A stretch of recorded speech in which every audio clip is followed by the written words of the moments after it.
നമസ്കാരം. ഏവർക്കും പുതിയൊരു വീഡിയോയിലേക്ക് സ്വാഗതം.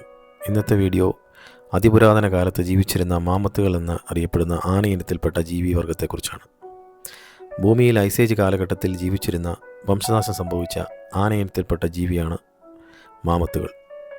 ആർട്ടിക് സമുദ്രത്തിൽ സ്ഥിതി ചെയ്യുന്ന റാങ്കൽ ദ്വീപിലാണ് അവസാനമായി മാമത്തുകൾ ജീവിച്ചിരുന്നതായി തെളിവുകൾ ലഭിച്ചത്. ഐസേജ് കാലഘട്ടത്തിന് ശേഷം ഭൂരിഭാഗം മാമത്തുകളും ഭൂമിയിൽ നിന്ന് വംശനാശം സംഭവിച്ചു. എന്നാൽ റാങ്കൽ ദ്വീപിൽ അകപ്പെട്ട മാമത്തുകൾ കുറച്ചു കാലം കൂടി അതിജീവിച്ചു. ഈ കാലഘട്ടം ഈജിപ്തിലെ പിരമിഡുകൾ ഉണ്ടാക്കിയ കാലഘട്ടത്ത് റാങ്കൽ ദ്വീപിൽ മാമത്തുകൾ ജീവിച്ചിരുന്നു. അത് ഏകദേശം 4000 വർഷം മുന്നേ.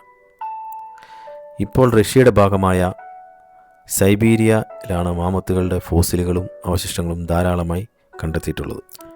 ഈ വീഡിയോയിൽ കാണുന്ന ലൂംബ എന്നറിയപ്പെടുന്ന മാമത്തിൻ്റെ ഒരു പെൺകുട്ടിയാണ്. ഏകദേശം 1 മാസം മാത്രം ജീവിച്ച് മരണപ്പെട്ട ഒരു മമ്മിഫൈ ചെയ്ത ഒരു മാമത്തിൻ്റെ കുട്ടിയാണിത്. ഇതിൻ്റെ പഴക്കം ഏകദേശം കണക്കാക്കുന്നത് 40,000 വർഷമാണ്. ഇതിനെ കണ്ടെത്തിയത് 2007 സൈബീരിയയിലെ മഞ്ഞിൽ പുതഞ്ഞ ഇടത്തു നിന്നാണ്. ഇങ്ങനെ കിട്ടിയ മാമത്തിൻ്റെ DNA നിന്നും ഈ മാമത്തുകളെ പുനർജീവിപ്പിക്കാനുള്ള പരീക്ഷണങ്ങൾ നടന്നുകൊണ്ടിരിക്കുന്നതാണെന്നാണ് പല ജേർണലുകളിൽ നിന്നും ചാനലുകളിൽ നിന്നും നമുക്ക് അറിയാൻ സാധിക്കുന്നത്.